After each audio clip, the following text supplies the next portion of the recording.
troublemaker. I've been a late night player. I've been broke as a joke. I've been a money maker. I've been a record breaker.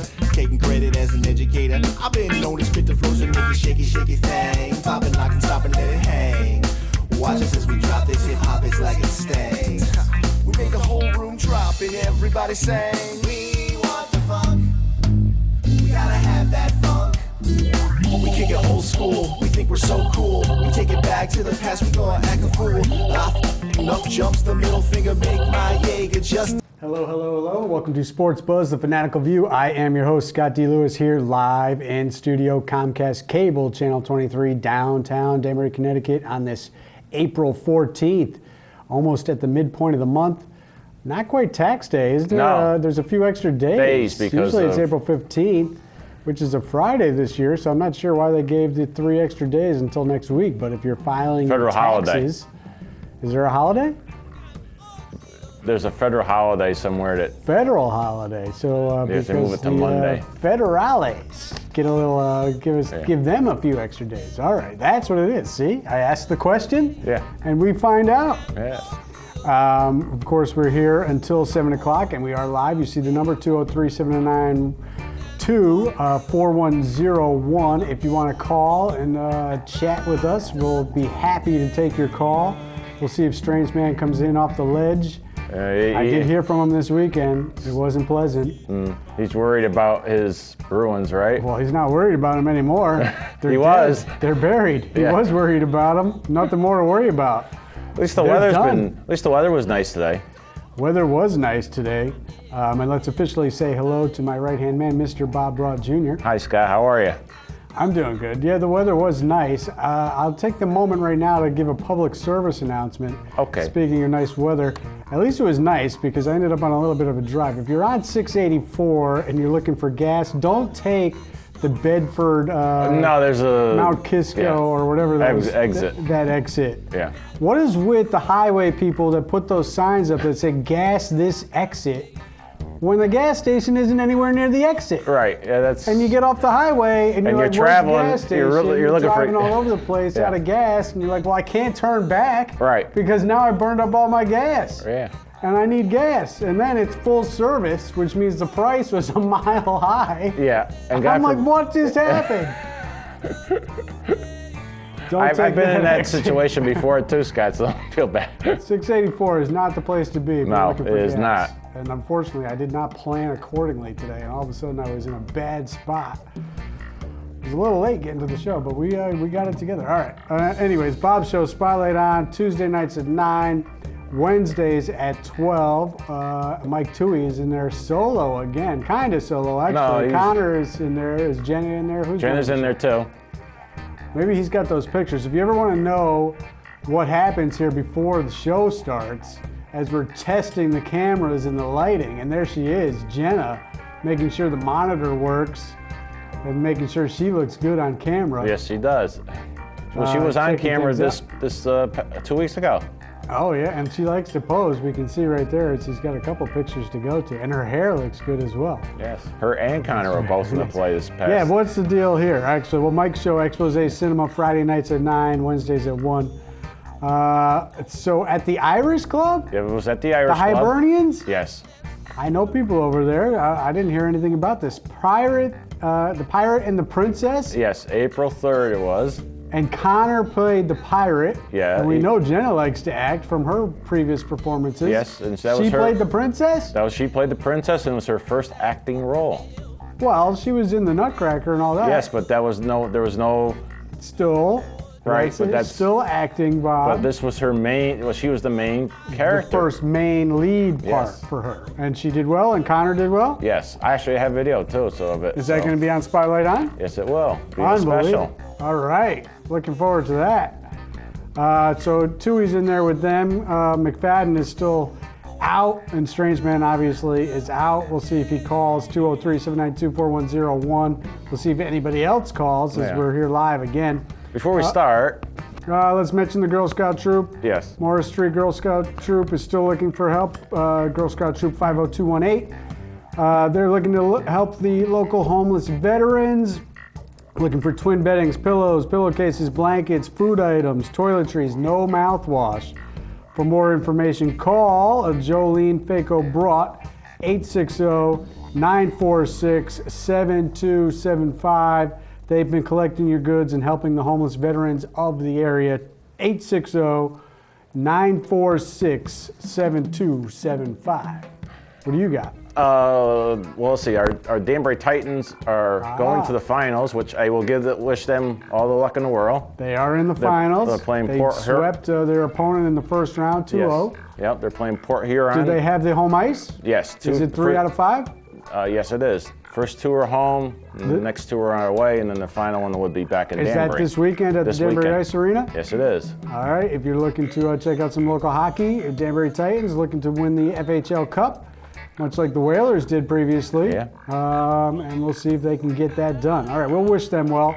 We'll keep track of that. Maybe we'll give an update on what happened next week. We have basically ignored them this year for reasons we will not explain. But we'll wish them well now that they are here and in the finals. Anybody who wants to talk about them, 203-792-4101. I'm just going to keep giving the number, Bob. Maybe somebody will call. Sounds good. Play for Purpose is coming up in a couple weeks. April 28th, 2 weeks from today, is the opening charity event, the gala event that they kick off on that Thursday night when they drop the puck. So they'll have a big event going on that night, and it runs for 72 hours straight through the weekend. It ends on Sunday late in the day, May 1st. So April 28th through May 1st, Winter Garden Ice Arena. That we already had there, Mike. I could have got rid of that one for you because that took place already. The thing he has up on the screen. But anyways, Winter Garden Ice Arena in Ridgefield is going to be a great event. We know we'll be supporting the kid Caden, who is near and dear to our heart at all times. And there we see him in the first one a couple years ago. And the birthday, I was wondering, he turned 10, so double digits for him just last week. Friday was his birthday. Now the fire department plays what day? Is that Saturday? I believe that is Saturday. One of the flyers says the firefighters hockey game Saturday, April 30th. Puck drops at 4 p.m. And the Rangers' alumni is before that? The Ranger alumni scheduled to appear, New York Rangers autograph. Go back to that, Mike. Put that one back up if you can. Autograph session. Skate with the New York Rangers. Doesn't have the time there, but that last year took place around 1 o'clock. Right. So I would think that will be before that firefighter game. Saturday's the big day. Right. The other days is a lot of hockey. Right. If you want to go support, I mean, the players need support. They're skating for 72 hours. So they skate all night? All night. Starts Thursday night and it goes straight through until Sunday. There is no break. There will be a team or 2 teams on the ice playing throughout the whole time. The only time there is a break is during that meet and greet with the Rangers. Okay. They give people a little bit of a break. I believe the firefighter game is going to be part of the 72-hour game. Okay. Just wanted to clarify. So. Right. All right, let's get moving because we already killed a bunch of time and we got some things to get to. So the Masters this past weekend, Bob. Yes. I watched just about all of it on Sunday, and it was unbelievable. Jordan Spieth, who won last year and looked like he was going to go back-to-back, but no, it was Danny Willett becoming the second ever British player to win the Masters, and it was it was similar to what happened years previous when Nick Faldo won and Greg Norman had the big meltdown in the playoff. This time it was Jordan Spieth with a 5-stroke lead. He birdied 6, 7, 8, and 9 to go to -7. Willett was the closest at -2. Then all of a sudden, not that big a deal. Spieth bogeys 10 and 11, and Willett birdied at the same time to pull to within 1 stroke. And then all of a sudden on the 12th hole, which is a dangerous hole, Jordan Spieth goes quadruple bogey, Bob. I know. Puts it in the water on his tee shot. Yeah. And then on the drop shot, he totally duffs it, hits a 7-foot divot. Basically took a huge chunk out of the grounds there. I saw that. Put the ball in the water again, and all of a sudden he's got a quadruple bogey. He did recover and go with 2 more birdies after that, which was impressive because his nerves had to be just shattered at that point. He was ready to do this. Unreal. He did, try to rally, and he did end up finishing second because he went all the way down to -1.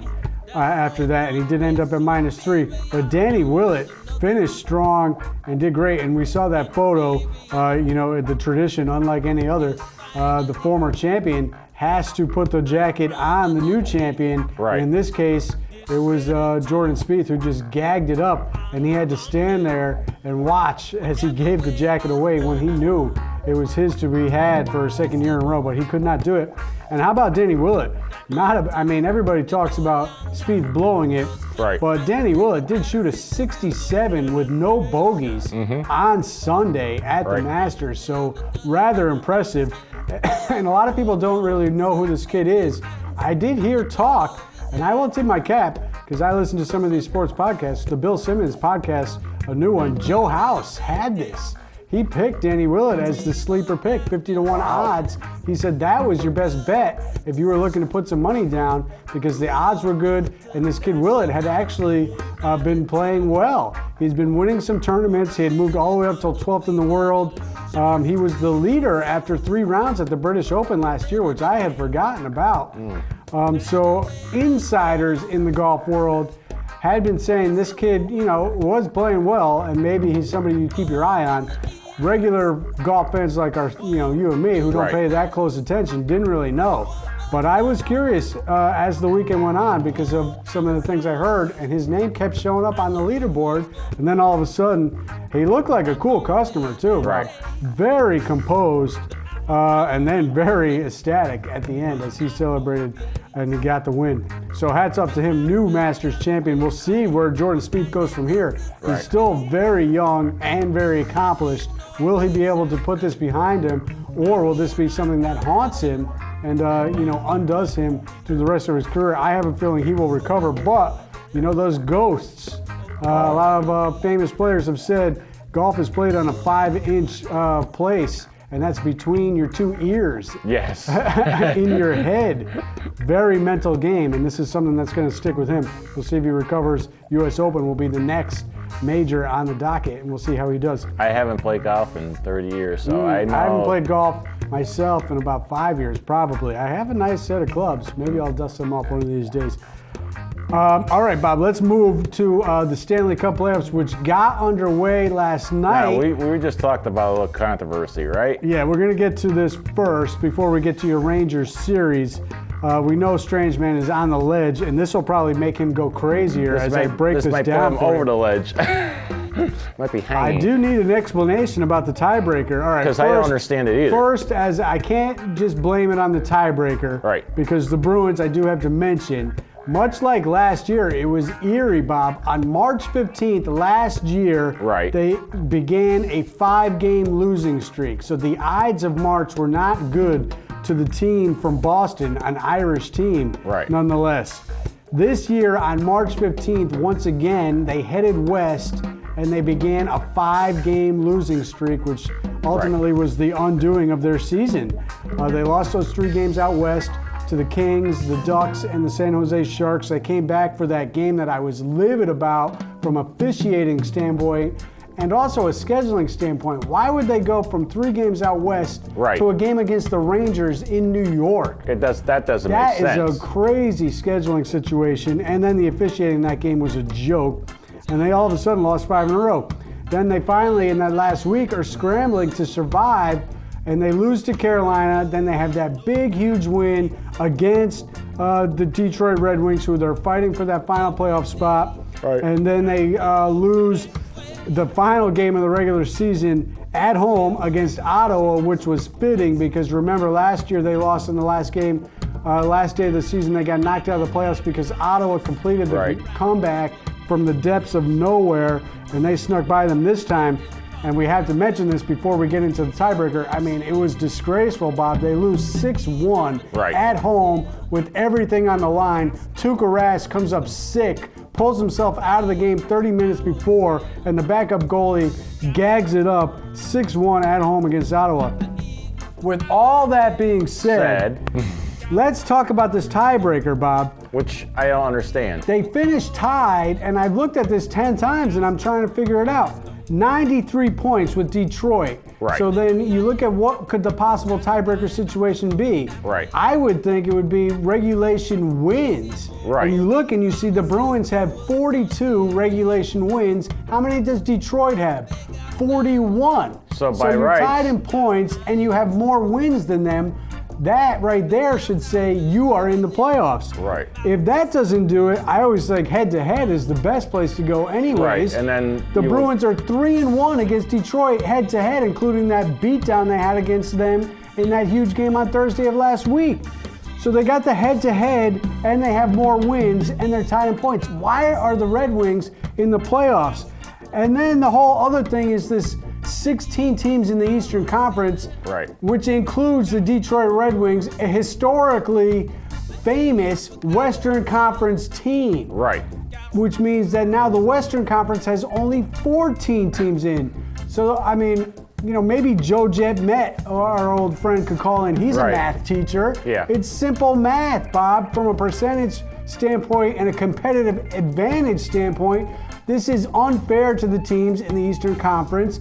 And unfortunately, I'm the guy who's complained about this since they did it 2 years ago, and the Bruins have been snake bitten by this 2 years in a row because the Red Wings end up in the playoffs. And meanwhile, I got to sit and look at the West, and Minnesota is the 8th seed with 87 points, Bob. Yeah. That's 7 points below both the Red Wings and the Bruins. The Bruins would have clinched the playoffs 2 weeks ago. It wouldn't have mattered if they lost these games down the stretch because in the East, they had that, there wasn't a team close to them at the 93 that would have knocked them out. So it's just infuriating, really, when you break it down and you look deeper into it. I mean, their play was pathetic, granted, but still, I mean, less than a month ago, they were in first place in their conference, Bob. Right, they were. And they were 42 wins with about 30 losses, so they were 12 games over 500. Yes. I mean, just ridiculous. So anyways, let's break down what's going on in the playoffs and the scenarios. Your Rangers, not a great start last night, Bob. No, especially after the injury to 5-2, and your goalie Lundqvist goes down, gets hit in the eye by a stick from his own man, and that was a pretty scary sight. Oh, and it was.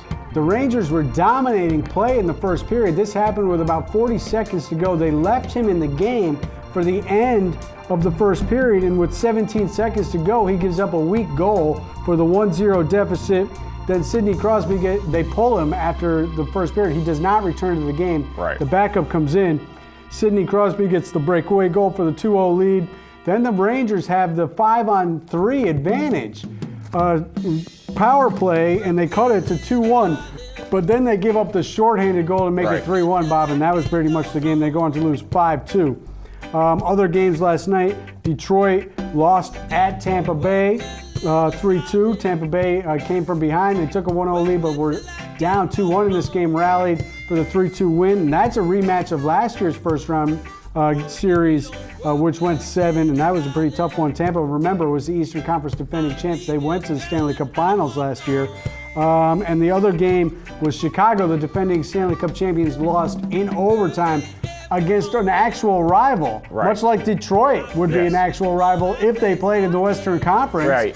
That Detroit-Tampa, I guess, 2 years in a row in the playoffs, maybe they're a budding new rivalry. I would prefer that they play teams like, Chicago and St. Louis and Colorado, those teams that they actually had real rivalries with. Right. But they lose in overtime 1-0, the only 3 games in the Eastern Conference. The other matchups, Flyers versus Capitals. Islanders get underway tonight against Florida. Remember, the Islanders have not won a playoff series since 1993. Florida is back in the playoffs for the first time since 2003. Right. And they are led by one of my all-time favorite, not only hockey players, but just favorite athletes of all time, Jaromir Jagr. Oh, Jagr is he just never. The guy's unbelievable. Was he out west? 20 it's years? the Wild. Yeah. He won back-to-back Stanley Cups with the Pittsburgh Penguins in 91 and 92. Yes. And the last time the Islanders won the playoffs was against that same team in Pittsburgh in 93, which led to the Montreal Canadiens getting by. I remember that series well because I predicted the Islanders were going to win, and that was going to open the door, I thought, for the Bruins, because at that time, the Bruins could not lose except to the Penguins. That was the only team that could beat them. and they were on the cusp of the Stanley Cup, but they couldn't get by. Unfortunately, Grant Fuhr and the Buffalo Sabres broke my heart. The Montreal Canadiens took the Thunder away, and they won that Stanley Cup final against the LA Kings. Right. All right, Wild at Stars, Predators at Ducks, and there's a real rivalry, Sharks at Kings once again. Remember, the Kings last year came from 0-3 down to beat the Sharks, their crosstown rival. Actually, a little bit up the coast. I do want to mention quickly hockey, college-wise, Frozen Four, locally, Quinnipiac made it back to the Frozen Four. They came up short in the championship game. It was 2-1 heading into the third period. They ended up losing 5-1 to North Dakota. It was the first time North Dakota had won the championship since 2000. Quinnipiac has made it to the final, two out of the last 4 years, Bob. Yes, and they beat Boston College 3-2 in the semifinal. So they did have some success. They were actually the #1 seed in the Frozen Four in the college championship tournament. They had the best record in the season. Not bad for a team that just made it to Division I hockey, what, like 10 years ago? Less than 15 years ago, right? They are new to that. All right, NBA action. Your Celtics were... Big game in Boston last night, but two other big games went down. We'll get to the Celtics and the playoff matchups because they are finally set as the NBA closed the book last night on their regular season, and it was a historic regular season to say the least. Golden State finished the job last night in Oaktown in front of their fans against Memphis in a rout, basically. They beat down Memphis, and they completed the season 73-9, Bob. Unbelievable record, besting the previous best by the Chicago Bulls, who had won 72-10. What'd you say, Mike?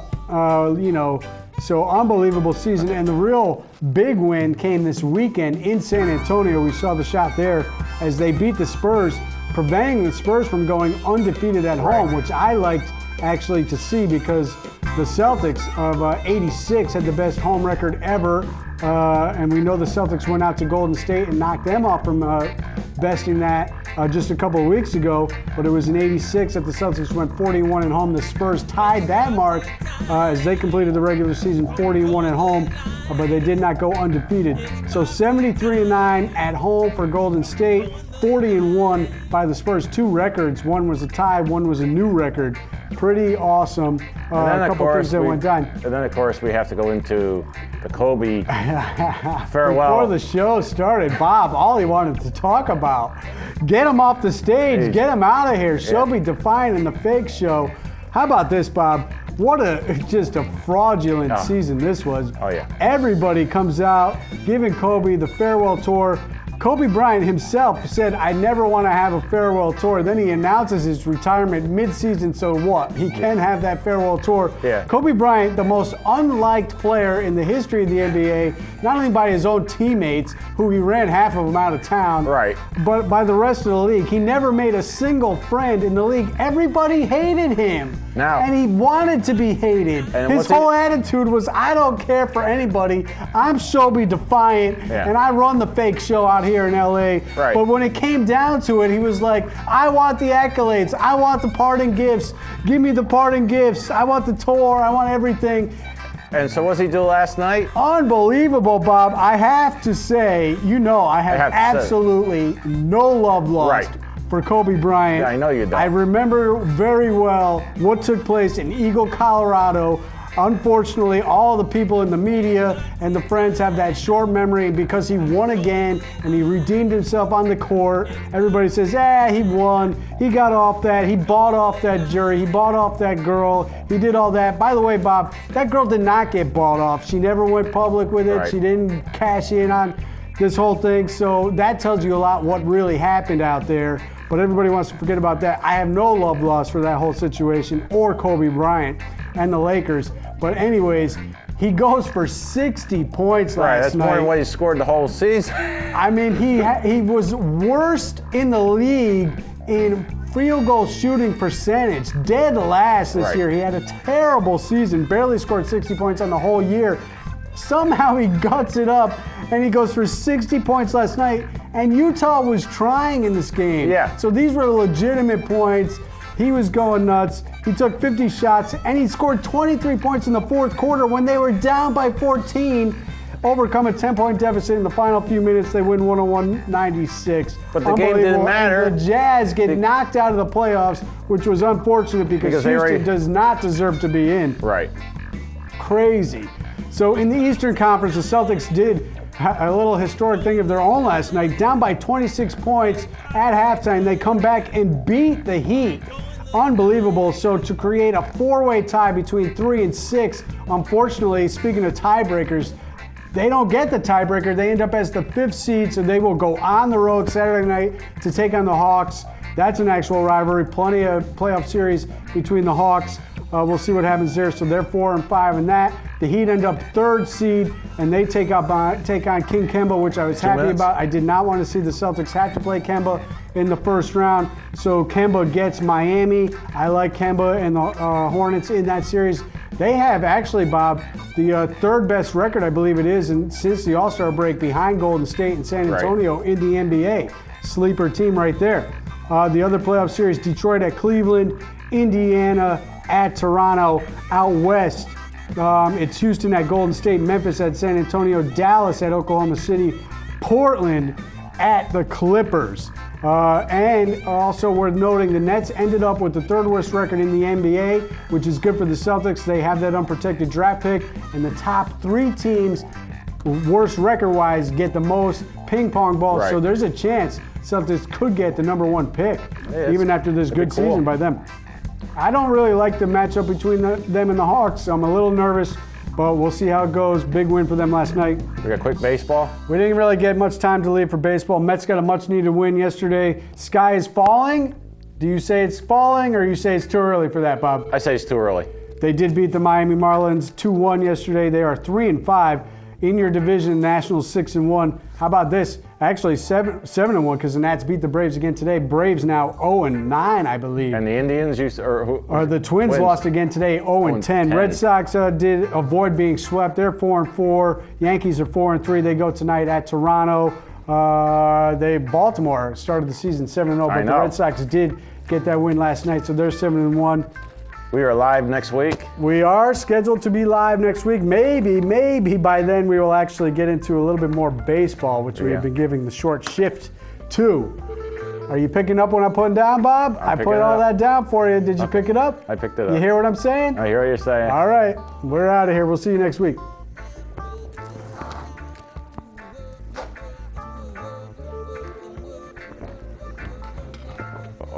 Oh, here comes the little girl. Here comes the kids. Microphones are turned off. Too late.